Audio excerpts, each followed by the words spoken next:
नमस्कार विद्यार्थियों। आज हम कक्षा 10 के पाठ्यक्रम में जो किताब है कृतिका भाग 2 उसका दूसरा अध्याय पढ़ेंगे। साना साना हाथ जोड़ी। इसे मधु कांकरिया ने लिखा है। हम मधु कांकरिया के विषय में थोड़ी सी जानकारी प्राप्त कर लेते हैं। मधु कांकरिया का जन्म 1957 में कोलकाता में हुआ था। उन्होंने कोलकाता विश्वविद्यालय से अर्थशास्त्र में एमए किया, साथ ही कंप्यूटर एप्लीकेशन में डिप्लोमा भी। उनकी प्रमुख रचनाएं हैं पत्ताखोर, जो कि एक उपन्यास है, और सलाम आखिरी, खुले गगन के लाल सितारे, बीतते हुए, अंत में ईसु उनके कहानी संग्रह हैं। उन्होंने कई सुंदर यात्रा वृत्तांत भी लिखे हैं। मधु कांकरिया की रचनाओं में विचार और संवेदना की नवीनता मिलती है। समाज में व्याप्त अनेक ज्वलंत समस्याएं जैसे अपसंस्कृति, महानगर की घुटन और असुरक्षा के बीच युवाओं में बढ़ते नशे की आदत, लाल बत्ती इलाकों की पीड़ा आदि उनकी रचनाओं के मुख्य विषय रहे हैं। आइए अब हम पाठ पर लौटते हैं। साना साना हाथ जोड़ी। मैंने हैरान होकर देखा, आसमान जैसे उल्टा पड़ा था और सारे तारे बिखर कर नीचे टिमटिमा रहे थे। दूर ढलान लेती तराई पर सितारों के गुच्छे रोशनियों की एक झालर सी बना रहे थे। क्या था वह? वह रात में जगमगाता गैंगटॉक शहर था। इतिहास और वर्तमान के संधि स्थल पर खड़ा मेहनत कश बादशाहों का वह एक ऐसा शहर था जिसका सब कुछ सुंदर था, सुबह, शाम, रात। और वह रहस्यमयी सितारों भरी रात मुझ में सम्मोहन जगा रही थी। वह कुछ इस कदर कि उन जादू भरे क्षणों में मेरा सब कुछ स्थगित था, अर्थहीन था। मैं, मेरी चेतना, मेरा आसपास, मेरे भीतर बाहर सिर्फ शून्य था, और थी अतीन्द्रियता में डूबी रोशनी की वह जादुई झालर। धीरे धीरे एक उजास उस शून्य से फूटने लगा। एक प्रार्थना होठों को छूने लगी। साना साना हाथ जोड़ी, गर्दहु प्रार्थना, हामरो जीवन तिमरो कौशेली। छोटे छोटे हाथ जोड़कर प्रार्थना कर रही हूँ कि मेरा सारा जीवन अच्छाइयों को समर्पित हो। आज सुबह की प्रार्थना की ये बोल मैंने एक नेपाली युवती से सीखे थे। सुबह हमें यूमथांग के लिए निकलना था, पर आँख खुलते ही मैं बालकनी की तरफ भागी। यहाँ के लोगों ने बताया था कि यदि मौसम साफ हो तो बालकनी से भी कंचनजंगा दिखाई देती है, हिमालय की तीसरी सबसे बड़ी चोटी कंचनजंगा। पर मौसम अच्छा होने के बावजूद आसमान हल्के हल्के बादलों से ढका था। पिछले वर्ष की ही तरह इस बार भी बादलों के कपाट ठाकुर जी के कपाट की तरह बंद ही रहे। कंचनजंगा न दिखनी थी, न दिखी, पर सामने ही रकम रकम के रंग बिरंगे इतने सारे फूल दिखाई पड़े कि लगा फूलों के बाग में आ गई हूँ। बहरहाल गैंगटॉक से 149 किलोमीटर की दूरी पर यूमथांग था। यूमथांग यानी घाटियाँ। सारे रास्ते हिमालय की गहनतम घाटियाँ और फूलों से लदी वादियाँ मिलेगी आपको। ड्राइवर कम गाइड जितेन नार्गे मुझे बता रहा था, क्या वहाँ बर्फ मिलेगी? मैं बचकाने उत्साह से पूछने लगती हूँ, चलिए तो। जगह जगह गदराए पाइन और धूपी के खूबसूरत नुकीले पेड़ों का जायजा लेते हुए हम पहाड़ी रास्तों पर आगे बढ़ने लगे कि एक जगह दिखाई दी एक कतार में लगी सफ़ेद सफ़ेद बौद्ध पताकाएं, किसी ध्वज की तरह लहराती, शांति और अहिंसा की प्रतीक ये पताकाएं, जिन पर मंत्र लिखे हुए थे। नार्गे ने बताया, यहाँ बुद्ध की बड़ी मान्यता है। जब भी किसी बुद्धिस्ट की मृत्यु होती है, उसकी आत्मा की शांति के लिए शहर से दूर किसी भी पवित्र स्थान पर 108 श्वेत पताकाएं फहरा दी जाती है। नहीं, इन्हें उतारा नहीं जाता है। ये धीरे धीरे अपने आप ही नष्ट हो जाती है। कई बार किसी नए कार्य की शुरुआत में भी ये पताकाएं लगा दी जाती है, पर वे रंगीन होती है। नार्गे बोलता जा रहा था और मेरी नज़र उसकी जीप में लगी दलाई लामा की तस्वीर पर टिकी हुई थी। कई दुकानों पर भी मैंने दलाई लामा की ऐसी ही तस्वीर देखी थी। हिचकोले खाती हमारी जीप थोड़ी और आगे बढ़ी। अपनी लुभावनी हंसी बिखेरते हुए जितेन बताने लगा, इस जगह का नाम है कवि लोंग स्टॉक। यहाँ गाइड फिल्म की शूटिंग हुई थी। तिब्बत के चीज खे बमसन ने लेपचाओं के सोमेन से कुंजतेक के साथ संधि पत्र पर यही हस्ताक्षर किए थे। एक पत्थर यहाँ स्मारक के रूप में भी है। लेपचा और भूटिया सिक्किम की इन दोनों स्थानीय जातियों के बीच चले सुदीर्घ झगड़ों के बाद शांति वार्ता का शुरुआती स्थल। उन्हीं रास्तों पर मैंने देखा एक कुटिया के भीतर घूमता चक्र। यह क्या? नार्गे कहने लगा, मैडम यह धर्म चक्र है, प्रेयर व्हील। इसको घुमाने से सारे पाप धुल जाते हैं। क्या? चाहे मैदान हो या पहाड़, तमाम वैज्ञानिक प्रगतियों के बावजूद इस देश की आत्मा एक जैसी। लोगों की आस्थाएं, विश्वास, अंधविश्वास, पाप पुण्य की अवधारणाएं और कल्पनाएं एक जैसी। रफ्ता रफ्ता यानी धीरे धीरे हम ऊंचाई की ओर बढ़ने लगे। बाजार, लोग और बस्तियां पीछे छूटने लगे। अब परिदृश्य से चलते चलते स्वेटर बुनती नेपाली युवतियां और पीठ पर भारी भरकम कार्टून ढोते बौने से दिखने वाले बहादुर नेपाली ओझल हो रहे थे। अब नीचे देखने पर घाटियों में ताश के घरों की तरह पेड़ पौधों के बीच छोटे छोटे घर दिखाई दे रहे थे। हिमालय भी अब छोटी छोटी पहाड़ी के रूप में नहीं, वरन अपने विराट रूप एवं वैभव के साथ सामने आने वाला था। ना जाने कितने दर्शक, यात्रियों और तीर्थटानियों का काम में हिमालय, पल पल परिवर्तित हिमालय। और देखते देखते रास्ते वीरान, संकरे और जलेबी की तरह घुमावदार होने लगे थे। हिमालय बड़ा होते होते विशालकाय होने लगा। घटाएं गहराती गहराती पाताल नापने लगी। वादियां चौड़ी होने लगी। बीच बीच में करिश्मे की तरह रंग बिरंगे फूल शिद्दत से मुस्कुराने लगे। उन भीमकाय पर्वतों के बीच और घाटियों के ऊपर बने सकरे कच्चे पक्के रास्तों से गुजरते यूं लग रहा था जैसे हम किसी सघन हरियाली वाली गुफा के बीच हिचकोले खाते निकल रहे हों। इस बिखरी असीम सुंदरता का मन पर यह प्रभाव पड़ा कि सभी सैलानी झूम झूम कर गाने लगे, सुहाना सफ़र और ये मौसम हंसी। पर मैं मौन थी, किसी ऋषि की तरह शांत थी। मैं चाहती थी कि इस सारे परिदृश्य को अपने भीतर भर लूं, पर मेरे भीतर कुछ बूंद बूंद पिघलने लगा था। जीप की खिड़की से मुंडकी निकाल निकाल मैं कभी आसमान को छूते पर्वतों के शिखर देखती, तो कभी ऊपर से दूध की धार की तरह झर झर गिरते जलप्रपातों को, तो कभी नीचे चिकने चिकने गुलाबी पत्थरों के बीच इठला इठला कर बहती चांदी की तरह कौंध मारती बनी ठनी तीस्ता नदी को। सिलीगुड़ी से ही हमारे साथ थी यह तीस्ता नदी, पर यहाँ उसका सौंदर्य पराकाष्ठा पर था। इतनी खूबसूरत नदी मैंने पहली बार देखी थी। मैं रोमांचित थी, पुलकित थी, चिड़िया के पंखों की तरह हल्की थी। मेरे नगपति मेरे विशाल। मैंने हिमालय को सलामी देनी चाहिए कि तभी जीप एक जगह रुकी। खूब ऊंचाई से पूरे वेग के साथ ऊपर शिखरों के भी शिखर से गिरता फेन उगलता झरना। इसका नाम था सेवन सिस्टर्स वाटरफॉल। फ्लैश चमकने लगे। सभी सैलानी इन खूबसूरत लम्हों की रंगत को कैमरे में कैद करने में मशगूल थे। आदिम युग की किसी अभिशप्त राजकुमारी सी मैं भी नीचे बिखरे भारी भरकम पत्थरों पर बैठ झरने के संगीत के साथ ही आत्मा का संगीत सुनने लगी। थोड़ी देर बाद ही बहती जलधारा में पांव डुबोया तो भीतर तक भीग गई।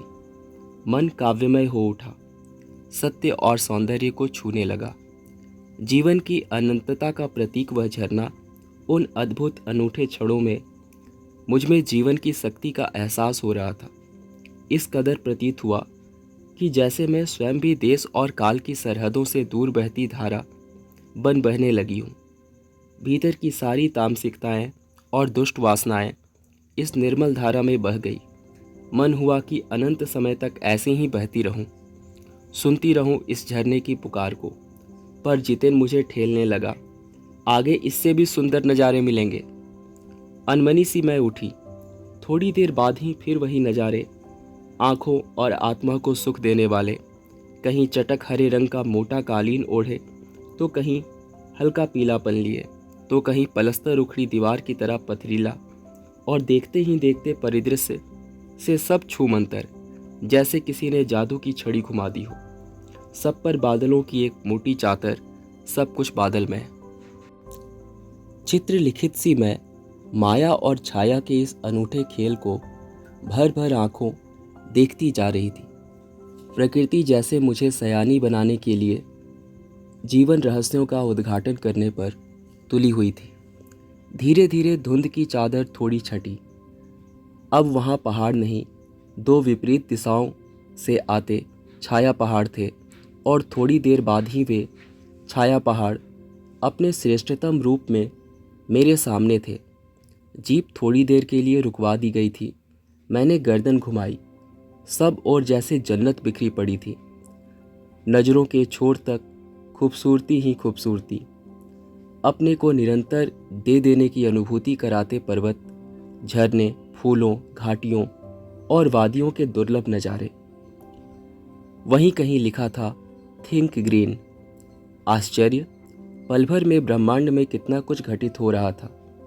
सतत प्रवाहमान झरने, नीचे वेग से बहती तिस्ता नदी, सामने उठती धुंध, ऊपर मंडराते आवारा बादल, मध्यम मध्यम हवा में हिलोरे लेते प्रियुता और रूडोडेंड्रो के फूल, सब अपनी अपनी लय, तान और प्रवाह में बहते हुए। चरैवेती चरैवेती, और समय के इसी सतत प्रवाह में तिनके सा बहता हमारा वजूद। पहली बार एहसास हुआ, जीवन का आनंद है यही चलायमान सौंदर्य। संपूर्णता के उन क्षणों में मन इस बिखरे सौंदर्य से इस कदर एकात्म हो रहा था कि भीतर बाहर की रेखा मिट गई थी। आत्मा की सारी खिड़कियां खुलने लगी थी। मैं सचमुच ईश्वर के निकट थी। सुबह सीखी प्रार्थना फिर होठों को छूने लगी थी। साना साना हाथ जोड़ी कि तभी वह अतीन्द्रिय संसार खंड खंड हो गया। वह महाभाव सूखी टहनी सा टूट गया। दरअसल मंत्रमुग्ध सी मैं तंद्रिल अवस्था में ही थोड़ी दूर तक निकल आई थी कि अचानक पांवों पर ब्रेक सी लगी, जैसे समाधिस्थ भाव में नृत्य करती किसी आत्मलीन नृत्यांगना के नुपुर अचानक टूट गए हों। मैंने देखा, इस अद्वितीय सौंदर्य से निरपेक्ष कुछ पहाड़ी औरतें पत्थरों पर बैठी पत्थर तोड़ रही थी। गुथे आटे सी कोमल काया पर हाथों में कुदाल और हथौड़े। कईयों की पीठ पर बंधी डोको यानी बड़ी टोकरी में उनके बच्चे भी बंधे हुए थे। कुछ कुदाल को भरपूर ताकत के साथ जमीन पर मार रही थी। इतने स्वर्गीय सौंदर्य, नदी, फूलों, वादियों और झरनों के बीच भूख, मौत, दैन्य और जिंदा रहने की यह जंग, मातृत्व और श्रम साधना साथ साथ। कहीं पर खड़े BRO बोर्ड रोड ऑर्गेनाइजेशन के एक कर्मचारी से मैंने पूछा, यह क्या हो रहा है? उसने चुहलबाजी के अंदाज में बताया कि जिन रास्तों से गुजरते हुए आप हिम शिखरों से टक्कर लेने जा रही हैं, उन्हीं रास्तों को ये पहाड़ी ने चौड़ा बना रही है। बड़ा खतरनाक कार्य होगा यह, मेरे मुंह से अकस्मात निकला। वह संजीदा हो गया। कहने लगा, पिछले महीने तो एक की जान भी चली गई थी। बड़ा दुस्साध्य कार्य है पहाड़ों पर रास्ता बनाना।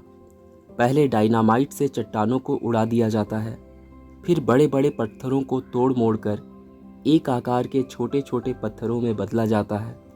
फिर बड़े से जाले में उन्हें लंबी पट्टी की तरह बिठाकर कटे रास्तों पर बाड़े की तरह लगाया जाता है।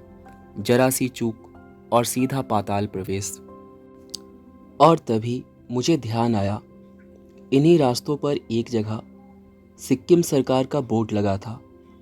जिस पर बड़े बड़े अक्षरों में लिखा था, ever wondered who defied death to build these roads. आप ताज्जुब करेंगे, पर इन रास्तों को बनाने में लोगों ने मौत को झुठलाया है। एकाएक मेरा मानसिक चैनल बदला, मन पीछे घूम गया। इसी प्रकार एक बार पलामू और गुमला के जंगलों में देखा था। पीठ पर बच्चे को कपड़े से बांधकर पत्तों की तलाश में वन वन डोलती आदिवासी युवतियाँ। उन आदिवासी युवतियों के फूले हुए पांव और इन पत्थर तोड़ती पहाड़ियों के हाथों में पड़े ठाठे एक ही कहानी कह रहे थे कि आम जिंदगियों की कहानी हर जगह एक जैसी है, कि सारी मलाई एक तरफ, सारे आंसू, अभाव, यातना और वंचना एक तरफ। और तभी मेरी सहयात्री मणि और जितेन मुझे खोजते खोजते वहाँ तक आ गए थे। मुझे गमगीन देख जितेन कहने लगा, मैडम, ये मेरे देश की आम जनता है, इन्हें तो आप कहीं भी देख लेंगी। आप इन्हें नहीं, पहाड़ों की सुंदरता को देखिए, जिसके लिए आप इतने पैसे खर्च करके आई हैं। ये देश की आम जनता ही नहीं, जीवन के प्रति एक संतुलन भी है। ये वेस्ट एड रिपेइंग है। कितना कम लेकर ये समाज को कितना अधिक वापस लौटा देती है। मन ही मन सोचा मैंने। हम वापस जीप की ओर मुड़ने लगे कि तभी मैंने देखा वे श्रम सुंदरियाँ किसी बात पर इस कदर खिलखिलाकर हंस पड़ी थी कि जीवन लहरा उठा था और वह सारा खंडहर ताजमहल बन गया था। हम लगातार ऊंचाइयों पर चढ़ते जा रहे थे। जितेन बता रहा था, अब हम हर मोड़ पर हेयर पिन बेंट लेंगे और तेज़ी से ऊंचाई पर चढ़ते जाएंगे। हेयर पिन बेंट के ठीक पहले एक पड़ाव पर देखा 7-8 वर्ष की उम्र के ढेर सारे पहाड़ी बच्चे स्कूल से लौट रहे थे और हमसे लिफ्ट मांग रहे थे। जितेन ने बताया कि हर दिन 3-3.5 किलोमीटर की पहाड़ी चढ़ाई चढ़कर ये बच्चे स्कूल जाते हैं। क्या स्कूली बस नहीं? मणि के पूछने पर जितेन हंस पड़ा। मैडम, यह मैदानी नहीं, पहाड़ी इलाका है। मैदान की तरह यहाँ कोई भी आपको चिकना बर्फीला नहीं मिलेगा। यहाँ जीवन कठोर है। नीचे तराई में ले देकर एक ही स्कूल है। दूर दूर से बच्चे उसी स्कूल में जाते हैं और सिर्फ पढ़ते ही नहीं हैं।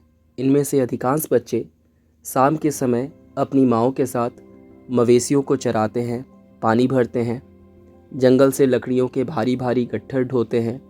खुद मैंने भी ढोए थे। खतरा अब धीरे धीरे बढ़ने लगा था। रास्ते और भी सकरे होते जा रहे थे। कई बार लगता जैसे रास्तों को इंच टेप से नापकर एक जीप जितना ही चौड़ा बनाया गया है, कि जरा सा भी संतुलन बिगड़े, इंच भर भी जीप इधर उधर खिसके तो हम सीधे घाटियों में। इन रास्तों पर जगह जगह लिखी चेतावनियां भी हमें खतरों के प्रति सजग कर रही थी। सामने ही लिखा था, धीरे चलाएं, घर में बच्चे आपका इंतजार कर रहे हैं। थोड़ा और आगे बढ़े कि फिर एक चेतावनी, we care, man eater around. पर हमें नरभक्षी जानवर नहीं, दूध देने वाले याक दिखे, काले काले ढेर सारे याक। पहाड़ों पर गिरती बर्फ से प्राकृतिक ढंग से रक्षा करने वाले घने घने बालों वाले याक। सूरज ढलने लगा था। हमने देखा कुछ पहाड़ी औरतें गायों को चराकर वापस लौट रही थी। कुछ के सिर पर लकड़ियों के भारी भरकम गट्ठर थे। ऊपर आसमान फिर धुंध और बादलों से घिरा हुआ था। उतरती संध्या में जीप अब चाय के बागानों से गुजर रही थी कि फिर एक दृश्य ने मुझे खींचा। नीचे चाय के हरे भरे बागानों में कई युवतियां बोखू पहने, जो एक सिक्किमी परिधान है, चाय की पत्तियां तोड़ रही थी। नदी की तरह उफान लेता उनका यौवन और श्रम से दमकता गुलाबी चेहरा। एक युवती ने चटक लाल रंग का बोकू पहन रखा था। सघन हरियाली के बीच चटक लाल रंग डूबते सूरज की स्वर्णिम और सात्विक आभा में कुछ इस कदर इंद्रधनुषी छटा बिखेर रहा था कि मंत्रमुग्ध सी मैं चीख पड़ी थी। इतना अधिक सौंदर्य मेरे लिए असह्य था, मतलब जिसे सहन कर पाना ही कठिन हो रहा हो। युमथांग पहुंचने के लिए हमें रात भर लायुंग में पड़ाव लेना था। गगनचुंबी पहाड़ों के तल में सांस लेती एक नन्ही सी शांत बस्ती लायुंग। सारी दौड़ धूप से दूर जिंदगी यहाँ निश्चिंत सो रही थी। उसी लायुंग में हम ठहरे थे, तिस्ता नदी के तीर पर बसे लकड़ी के एक छोटे से घर में। मुंह हाथ धोकर मैं तुरंत ही तिस्ता नदी के किनारे बिखरे पत्थरों पर बैठ गई थी। सामने बहुत ऊपर से बहता झरना नीचे कलकल बहती तिस्ता नदी में मिल रहा था। मध्यम मध्यम आवाज बह रही थी, पेड़ पौधे झूम रहे थे। गहरे बादलों की परत ने चांद को ढक रखा था। बाहर परिंदे और लोग अपने घरों को लौट रहे थे। वातावरण में अद्भुत शांति थी। मंदिर की घंटियों सी, घुंघरुओं की रुंझुनाहट सी। आंखें अनायास भर आई। ज्ञान का नन्हा सा बोधिसत्व जैसे भीतर उगने लगा। कहीं सुख शांति और सुकून है जहां अखंडित संपूर्णता है। पेड़ पौधे पशु और आदमी सब अपनी अपनी लय ताल और गति में है। हमारी पीढ़ी ने प्रकृति की इस लय ताल और गति से खिलवाड़ कर अक्षम्य अपराध किया है। हिमालय अब मेरे लिए कविता ही नहीं, दर्शन बन गया था। अंधेरा होने के पहले ही किसी प्रकार डगमगाती शिलाओं और पत्थरों से होकर तिस्ता नदी की धार तक पहुंची। बहते पानी को अपनी अंजुलि में भरा तो अतीत भीतर धड़कने लगा। स्मृति में कौंधा हमारे यहाँ जल को हाथ में लेकर संकल्प लिया जाता है। क्या संकल्प करूं? पर मैं संकल्प की स्थिति में नहीं थी। भीतर थी एक प्रार्थना, एक कमजोर व्यक्ति की प्रार्थना। भीतर का सारा हलाहल, सारी तामसिकताएं बह जाए इसी बहती धारा में। रात धीरे धीरे गहराने लगी। हिमालय ने काला कंबल ओढ़ लिया था। जितेन ने लकड़ी के बने खिलौने से उस छोटे से गेस्ट हाउस में गाने की तेज धुन पर जब अपने संगी साथियों के साथ नाचना शुरू किया तो देखते देखते एक आदिम रात्रि की महक से परियों की कहानी सी मोहक वह रात महक उठी। मस्ती और मादकता का ऐसा संक्रमण हुआ कि एक एक कर हम सभी सैलानी गोल गोल घेरा बनाकर नाचने लगे। मेरी 50 वर्षीय सहेली मणि ने कुमारियों को भी मात देते हुए वो जानदार नृत्य प्रस्तुत किया कि हम सब अवाक उसे ही देखते रह गए। कितना आनंद भरा था उसके भीतर, कहाँ से आता था इतना आनंद। लायुंग की सुबह बेहद शांत और सुरम्य, तीस्ता नदी की शांत धारा के समान ही कल कल कर बहती हुई। अधिकतर लोगों की जीविका का साधन पहाड़ी आलू, धान की खेती और दारू का व्यापार। सुबह मैं अकेले ही टहलने निकल गई थी।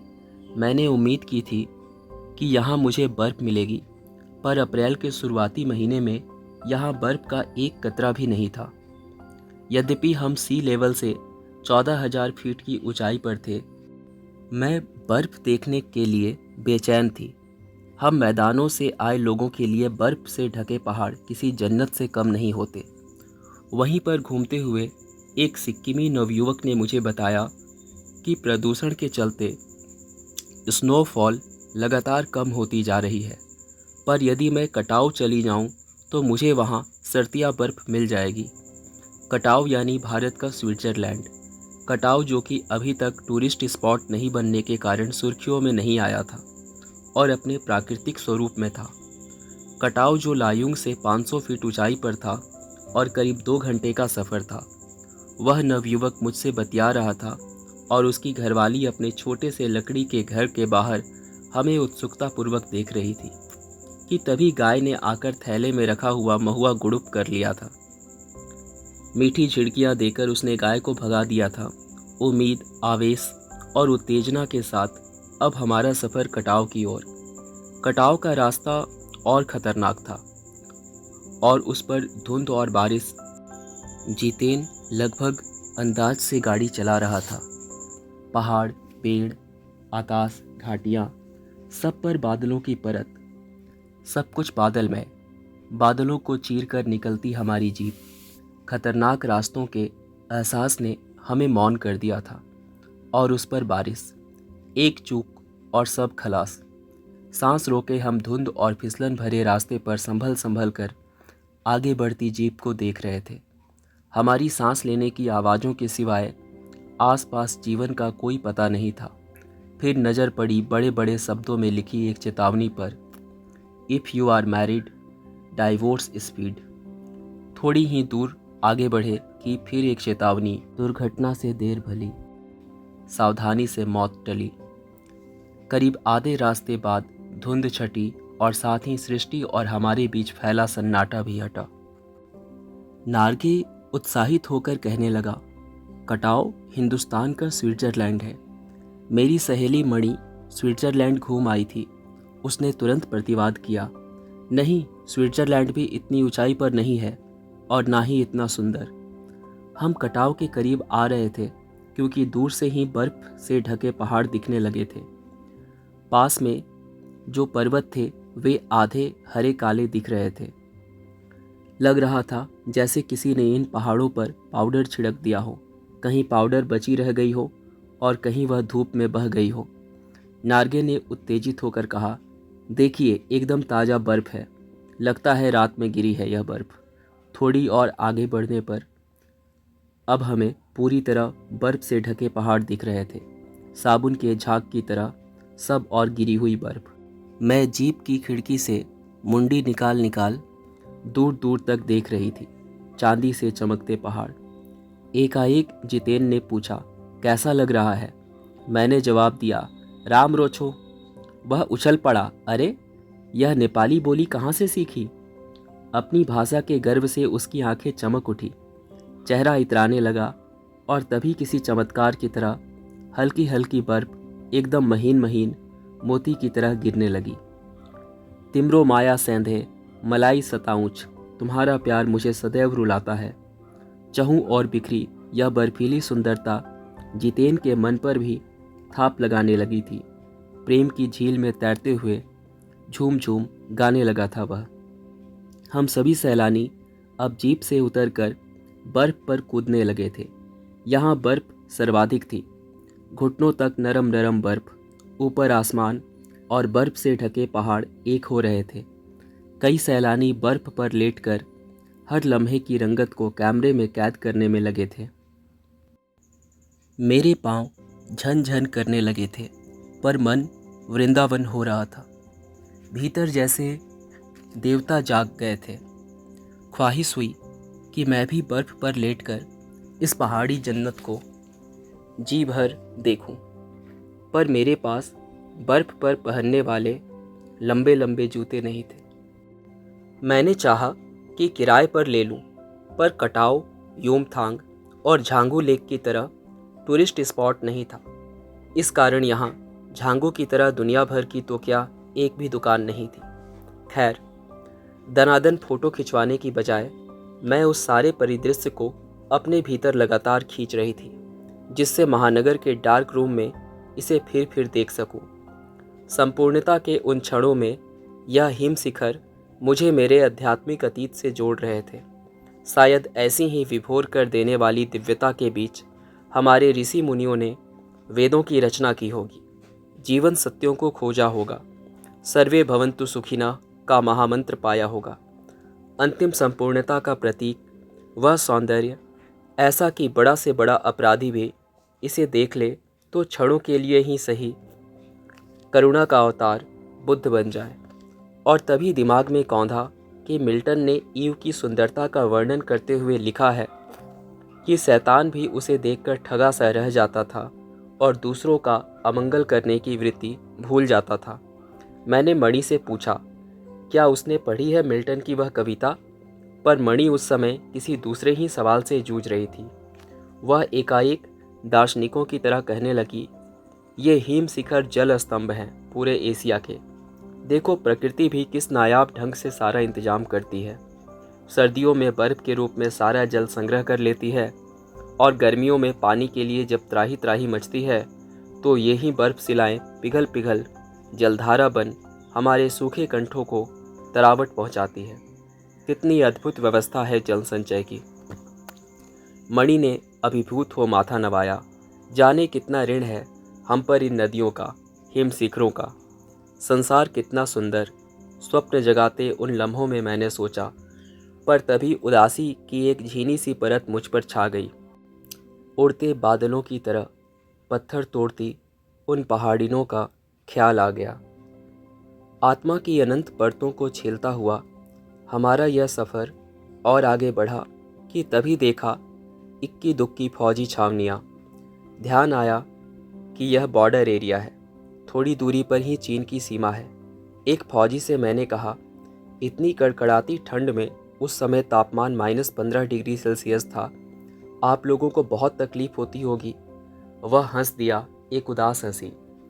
आप चैन की नींद सो सके इसीलिए तो हम यहाँ पहरा दे रहे हैं। फेरी भेटुला, फिर मिलेंगे, कहते हुए जितेन ने जीप चालू कर दी।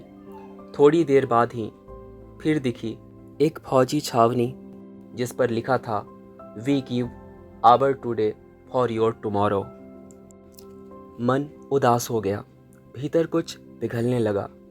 महानगर में रहते हुए कभी ध्यान ही नहीं आया कि जिन बर्फीले इलाकों में वैसाख के महीने में भी 5 मिनट में ही हम ठिठुरने लगे थे, हमारी ये जवान पौष और माघ में भी, जबकि सिवाय पेट्रोल के सब कुछ जम जाता है, तैनात रहते हैं।